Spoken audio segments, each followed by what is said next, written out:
Hello dear students, welcome to the chapter unit 4 में chapter number 16 है social justice and the marginalisation. देखिए, जो समाज है उसमें कई सारे वर्ग ऐसे हैं जो समाज के हाशिए पे हैं और जिन्हें कम्युनिटीज़ में ज़्यादा उनके साथ मेलजोल नहीं है। अब जैसे आप एग्जांपल समझिएगा, अपनी क्लासरूम में आपके बहुत सारे फ्रेंड्स होंगे जो आपको दूर करते हो, है ना, वो आपको पसंद नहीं करते। तो इसी तरह की जो चीज़ है इसे कहते हैं हम लोग क्या, इसी को बोलते हैं marginalisation. Okay, what does it mean to be socially marge. तो सोशली मार्जिनाइजेशन का भी मैंने मतलब बताया कि आपको अलग कर दिया जाए, समाज से अलग थलग कर दिया जाए, किसी ग्रुप से आपको अलग कर दिया जाए। तो इसी तरह से जब बड़े पैमाने पर ये लोगों के साथ होता है उसको कहते हैं हम लोग मार्जिनलाइजेशन। बहुत सारी कम्युनिटीज़ हैं जो अपने आप को पावरलेस फील करती हैं दूसरी पावरफुल कम्युनिटीज़ के आगे, और उनके पास वेल्थ भी है, लैंड भी है, बेटर एजुकेशन है, पॉलिटिकल इन्फ्लुएंस है, ये सब है। लेकिन मार्जिनलाइजेशन जो लोग हैं उन पर लिमिटेड एरियाज़ हैं, economic, social, cultural, political factors जो हैं वो उनके एक्सक्लूजन है, उन्हें इनसे कोई खास बेनिफिट नहीं है। तो इसके बारे में जब आप पढ़ेंगे कम्युनिटीज़ के बारे में, यहाँ कुछ एक स्टोरी दी गई, उससे आप समझ सकते हैं बेटर। और हम बात करेंगे आदिवासी कौन है। वैसे नाम से ही हम समझ रहे हैं ऑलरेडी, ये जनरली जो है फॉरेस्ट से कनेक्टेड रहे हैं, शुरू से ही जंगलों में रहे हैं। मेजर माइनिंग और इंडस्ट्रियल हब्स में ज़्यादा ये रहे हैं, जैसे जमशेदपुर है, राउरकेला है, बोकारो है, भिलाई है, ये सब आदिवासी एरियाज हैं।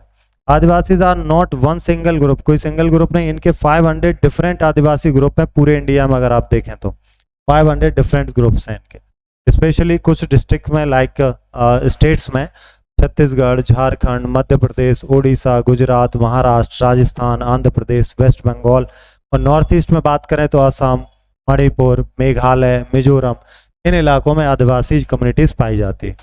आदिवासी जो सोसाइटी है वो, अगर उड़ीसा की बात कर लें अकेले तो 60 ट्राइबल ग्रुप्स हैं उड़ीसा में, ओनली उड़ीसा में। बस ऑल ओवर इंडिया तो 500 हैं। What sets Adivasi society apart कैसे करती है, क्योंकि उनका स्ट्रिक्ट सोशल हायरार्की है, making them quite different from caste based community. जो कास्ट बेस्ड सिस्टम है उनसे वो थोड़े से अलग है, उनका सिस्टम अलग है। यहाँ पर ब्राह्मण, वैश्य, है ना, ये वाला सिस्टम चलता है कास्टेज में। अब इनमें क्या है, जैसे शाक्त है, उनका इन्फ्लुएंस हुआ, बुद्धिस्ट का हुआ, वैष्णव का हुआ, भक्ति और क्रिश्चियनिटी, इनका इन्फ्लुएंस अलग अलग टाइम पर हुआ आदिवासी ट्रेडिशंस पे। और जैसे जगन्नाथ कल्ट है उड़ीसा में तो काफ़ी उन पर प्रभावित है। शक्ति और तांत्रिक ट्रेडिशन है बंगाल में, असम में।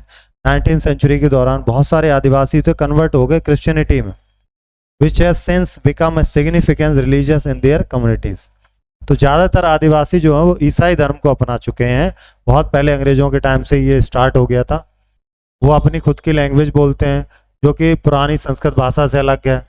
तो ये भी एक है कि उनके डेवलपमेंट में जो मेन स्ट्रीम इंडियन लैंग्वेज थी, जैसे कि बंगाली अलग लैंग्वेज, संथाली, ये एग्जाम्पल के तौर पे हम लोग बात कर रहे हैं। तो उनकी लैंग्वेज अलग थी, ट्रेडिशन अलग थे, इससे वो घुल मिल नहीं पाए। आदिवासी एंड स्टीरियोटाइपिंग, आदिवासियों को लोगों ने कैसे दिखाया, जनरली जब भी हम उन्हें देखते हैं बुक्स में या मूवीज़ में देखें तो उन्हें दिखाया जाता है कलरफुल कॉस्ट्यूम पहनते हैं, हेड गियर है, डांसिंग कर रहे हैं। बियॉन्ड दिस इमेजेस हमें कोई दूसरी इमेज उनकी नहीं मिलती है जो एक्चुअली वो लोग कैसे रहते हैं। ये लिमिटेड पोर्ट्रेल है जो कि हमारे दिमाग में उन्हें अलग तरीके से दर्शाता है कि आदिवासी तो इसी तरह से रहते हैं। ये एक्जोटिक हैं, प्रिमिटिव हैं, बैकवर्ड हैं, समटाइम्स अनफेयरली ब्लेम्ड कि भाई प्रोग्रेस नहीं है क्योंकि जंगलों में रह रहे थे, तो ये भी उन्हें ब्लेम कर देते लोग। दे रेजिस्ट चेंज और न्यू आइडियाज़, क्योंकि वो नए आइडियाज़ को रेजिस्ट कर रहे हैं। इस तरह का जो स्टीरियोटाइप है इससे डिस्क्रिमिनेशन होता है। वो जंगलों में रहते तो उनका कल्चर ही तो अलग है, ये नहीं कह सकते वो पिछड़े। हमें एसी की हवा चाहिए बट उन्हें नहीं चाहिए, उन्हें जंगल की जो प्योर जो एयर है वो मिल रही है, तो हम उन्हें ये कैसे कह सकते वो पिछड़े, राइट। तो ये एक स्टीरियोटाइप बना दिया गया। आदिवासी एंड डेवलपमेंट, फॉरेस्ट जो है वो वाइटल है उनकी ग्रोथ के लिए। बहुत सारे एम्पायर, सिविलाइजेशन इंडिया में फॉरेस्ट पे डिपेंड रहे हैं, क्योंकि आयरन हो गया, कॉपर हो गया, गोल्ड, सिल्वर, कोल, डायमंड्स, टिम्बर, बहुत सारी मेडिसिन, हर्ब, एनिमल प्रोडक्ट जैसे वैक्स है, हनी है, एलिफेंट्स, ये सब कहाँ से मिल रहे हैं, फॉरेस्ट से ही तो मिल रहे हैं। तो फॉरेस्ट का तो बहुत बड़ा रोल रहा शुरू से ही, सस्टेनिंग लाइफ बाय हेल्पिंग और recharge rivers and maintaining the quality of air, water की क्वालिटी को मेंटेन किया फॉरेस्ट ने। 19th सेंचुरी तक जब फॉरेस्ट कवर्ड थे बहुत बड़े पोर्शन में इंडिया के, आदिवासी वहाँ पर extensively knowledge of and control over these areas, उस एरियाज की नॉलेज भी थी, उन्हें कंट्रोल भी करते हैं। इसका मतलब ये हुआ they were not governed by large empires, बहुत बड़े किसी राजा महाराजा के शासन में नहीं थे वो। Instead empires often relied on Adivasi, बहुत सारे तो एम्पायर आदिवासी पे निर्भर थे, क्योंकि अगर जंगलों में जाना है तो उन्हें आदिवासियों की परमिशन लेनी पड़ती थी। Their contrast sharply with the current image of Adivasi, अब तो आदिवासियों की जो इमेज प्रेजेंट टाइम में वो बिल्कुल उसके विपरीत थी उस समय। However, over the last 200 years, economic changes आए, फॉरेस्ट पॉलिसीज, पॉलिटिकल प्रेशर आए गवर्नमेंट पर, प्राइवेट इंडस्ट्रीज डेवलप हुई, आदिवासियों को जबरदस्ती उनकी जमीन से बाहर किया गया। अब वो क्या कर रहे हैं, अब वो वर्कर बन चुके हैं। अब ये हिस्ट्री में ऐसा है कि अब उनके पास कोई जमीन नहीं रही, कोई जंगल नहीं रहे जिन्हें वो डायरेक्ट कंट्रोल करें या मैनेज करें। यहाँ देखिएगा Adivasi working in tea plantation in Assam, Assam में अब काम कर रहे हैं प्लांटेशन में। और 1830s के स्टार्टिंग में जो झारखंड है उसके आसपास के इलाकों से माइग्रेट कर गए थे इंडिया और abroad, including Mauritius, Caribbean and even Australia. Jharkhand से ये सब लोग इन इलाकों में चले गए थे। असम, ज़्यादातर असम में गए, और असम में 7 मिलियन आदिवासी हैं आज के टाइम। ये बहुत हार्डशिप, सफरिंग और लॉस की कहानी है ये। ड्यूरिंग द 19th सेंचुरी अकेले 5 लाख आदिवासियों ने अपनी ज़िंदगी जो है खो दी थी, खास कंडीशन फेस करने की वजह से माइग्रेशन के।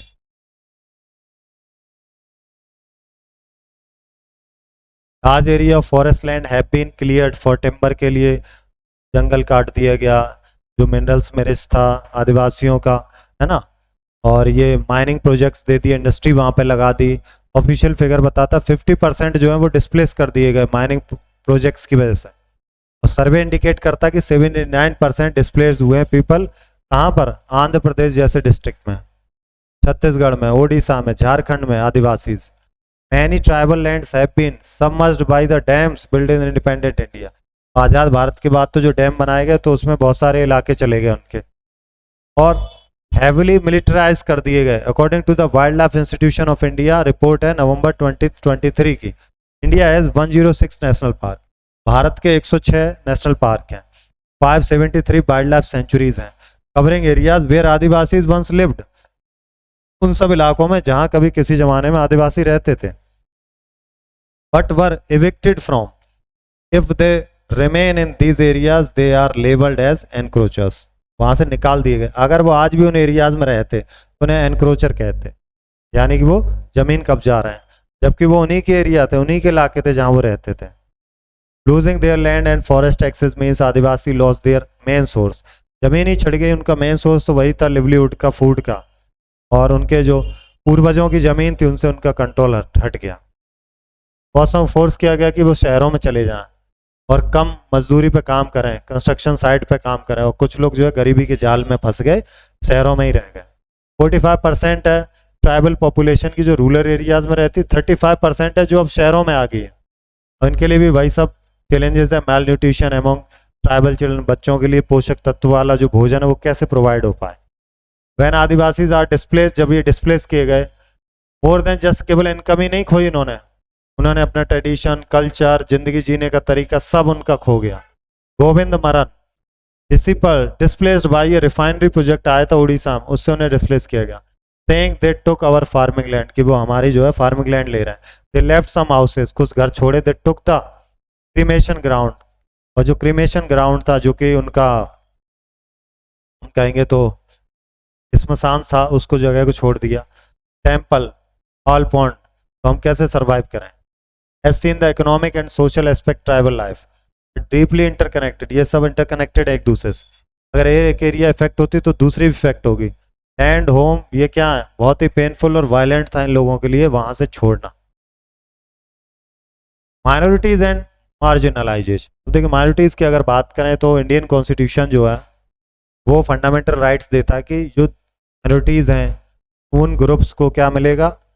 माइनॉरिटी का मतलब क्या है, जो नंबर में कम है, संख्या में कम है, रेस्ट ऑफ द पॉपुलेशन, बाकी आबादी से जो संख्या में कम है। Concept extends beyond just numbers, केवल नंबर की ही बात नहीं है, इसके अलावा भी it involves issues of power, access to resources, social culture factor, ये सारे फैक्टर काम करते हैं इसमें। As discussed earlier, Indian Constitution recognizes that the culture of the majority often shapes how society and the government operate. जो culture है और जो कॉन्स्टिट्यूशन है वो इस बात को भी बताता है कि जो सोसाइटी है वो कैसे शेप लेगी. This influence can put smaller communities at a disadvantage. इससे स्मॉलर कम्युनिटी के लिए डिसएडवांटेज है और यही क्या रीजन बनता है, marginalisation. In situation where a community smaller in number, जो कम्युनिटी नंबर में स्मॉल है और लार्जर सोसाइटी है जहाँ कहीं, तो वो इनसिक्योर फील करते हैं. उनके जीवन, उनके एसेट्स, ओवरऑल वेलबींग सब जो है वो सिकुड़ जाते हैं. बिटवीन माइनॉरिटी और मेजोरिटी ग्रुप्स में टेंशंस रहती हैं. कॉन्स्टिट्यूशन इंश्योर करता है कि उन्हें प्रोटेक्शन मिले क्योंकि वो कमिटेड है इंडिया की कल्चरल डाइवर्सिटी को प्रिजर्व करने के लिए, प्रमोट करने के लिए इक्वलिटी और justice. Judiciary play vital role. इसमें जुडिशरी का बहुत बड़ा रोल होता है. लॉ को इन्फोर्स करते हैं जो फंडामेंटल राइट्स को प्रोटेक्ट करें. हर सिटीजन को फील होना चाहिए कि उसके जो राइट्स हैं वो वायलेटेड नहीं हो सकते हैं, उसे न्याय मिलेगा कोर्ट से. Now let's explore marginalisation in the context of the Muslim community. Muslim community में थोड़ा सा अगर हम एक्सपोर्ट करें, 2011 के सेंसस से मुस्लिम पॉपुलेशन थी 14.2% इंडिया में. अब ये मार्जिनलाइज किए जा रहे हैं. लोअर इनका सोशो इकोनॉमिक डेवलपमेंट स्टेटस है. 3 टेबल्स नीचे दी गई हैं तो आप उस टेबल से भी देख सकते हैं कैसे वो, ये देखिएगा. हिंदू जो हैं अभी उनके पास पक्के घर हैं 65.4%, इलेक्ट्रिसिटी है 75.2, पानी नल से पानी आ रहा 43.7% के पास. मुस्लिम्स हैं 63.8 हैं जो पक्के घर हैं जिन पर 67 इलेक्ट्रिसिटी पा रहे हैं और पानी भी मिल रहा है. इसी तरह क्रिश्चियन है, इसी तरह सिख कम्युनिटी. तो सबके बारे में यह बात है 2011 सेंसस की रिपोर्ट के बेस पर. Which of these communities have the most and the least access to basic amenities? अब यहाँ देखिए ज़्यादा और कम में आप देखिएगा कंपैरिजन अगर कम्युनिटीज़ के बीच में देखें हम लोग. ये सेंसस रिपोर्ट इंडिया की 2011 की. सबसे ज़्यादा हैं हिंदू, फिर मुस्लिम, फिर क्रिश्चियन, फिर सिख, फिर बुद्धिस्ट, फिर जैन्स, राइट. तो हाईएस्ट और लोएस्ट लिटरेसी रेट किस में है? तो अगर कम्युनिटी वाइज देखेंगे तो मुस्लिम्स में. पॉपुलेशन वाइज देखें तो आईएएस बनते हैं ये 3%, आईपीएस 4%, मुसलमानों की बात हो रही है. आईएफएस 1.8%. सेंट्रल पब्लिक सेक्टर में देखें पीएसयू 3.3, स्टेट में 10.8. अब क्या करें, ये जो फिगर कौन पे हुआ, देखिए कमेटी स्टैब्लिश की गई थी high level 2005, justice Rajendra Sachar के अध्यक्षता में की गई थी. उन्होंने कहा था सोशल इकोनॉमिक एजुकेशनल स्टेटस जो मुस्लिम्स कम्युनिटी में इंडिया में ये डिटेल कर रहा है मार्जिनलाइजेशन को इस कम्युनिटी का. सजेस्ट किया गया इनकी सिचुएशन जो है सोशल इकोनॉमिक और एजुकेशनल इंडिकेटर्स में देखें सिमिलर है जो कि अदर मार्जिनलाइज ग्रुप्स हैं जैसे कि शेड्यूल कास्ट है, शेड्यूल ट्राइब्स है. तो क्या किया गया, तो ये हुआ कि जो मुस्लिम चिल्ड्रन है 7 से 16 साल के, ये lower than those of other social रिफ्यू कम्युनिटीज़. इनकी जो ग्रोथ है, स्कूलिंग की जो इनकी एजुकेशन है वो कम है दूसरी कम्युनिटी से अगर कंपेयर करें. इकोनॉमिक सोशल मार्जिनलाइजेशन जो मुसलमानों को फेस करना पड़ रहा है अलग अलग डायमेंशन में, और जैसे दूसरी माइनॉरिटीज़ फेस कर रही. मुस्लिम कस्टम प्रैक्टिस आर डिस्टिंक्ट हैं जो मेन स्ट्रीम की जो कंसीडर्ड कर रहे हैं हम लोग उनसे, जैसे कि मुस्लिम्स में wear a burqa, long beard, wear a fez leading to their. तो इनका जो कस्टम वो भी अलग है और ड्रेसिंग स्टाइल भी उनका अलग है. फ्रॉम दिस डिस्कशन, इस डिस्कशन में हमें क्लियर हो गया कि लिंक है इकोनॉमिक और सोशल मार्जिनलाइजेशन का मुसलमान कम्युनिटी. एक्सपीरियंस करते हैं कि जो मार्जिनलाइज ग्रुप है ये डेमोस्ट्रेट कर रहा है मार्जिनलाइजेशन को. ये बहुत कॉम्प्लेक्स इशू है, इसके लिए वेरियस स्ट्रेटजीज बनाए जाएं, कुछ मेजर्स रखे जाएं, सेफगार्ड बनाए जाएं अगर हमें इसे एड्रेस करना effectively, right. Without this protection we risk losing the diversity. Diversity खत्म हो सकती है हमारे देश से जो हमारी कंट्री को यूनिक बना रहा. Undermining the state's commitment to promote equality for all. और ये भी खतरे में हो सकता है जो कि स्टेट कह रहा है कि सबको हम क्या देंगे, इक्वलिटी. क्वेश्चन आंसर हैं एक्सरसाइज के, ये नोट करने के हैं नोटबुक के आपके, ये हम लोग कर लेते हैं. न्यामगिरी हिल्स इज लोकेटेड, तो ये उड़ीसा के ही ऊपर है Niyamgiri hills. Constitutions provide safeguard to religious and linguistic minorities as part of our fundamental rights, right. What percent of India's population is Adivasi, तो ये देखते हैं almost 8% population. Forest land largely cleared for agriculture दोनों के लिए. Which of these are marginalised group, Adivasi, Dalit, Muslim, all of these. तो अभी आप कराएंगे ट्रू फॉल्स देखते हैं हम लोग. There are almost 500 different Adivasi group of India, true. Marginalisation leads to low social status, बिल्कुल। Lack of education, true. Adivasis are a homogeneous population, true. Adivasi communities are hierarchical in structure, true. Jamshedpur Bokaro, Bokaro क्या है पता है आपको? इंडस्ट्रियल माइनिंग सेंटर है। Jagannath cult ये आपका कहाँ पर है? शक्ति ट्रेडिशन ये आपका है बंगाल में। बुरका फैज ये मुसलमानों का। Jagannath cult marginalised community. ठीक है, मिलते हैं नेक्स्ट चैप्टर में। Thank you.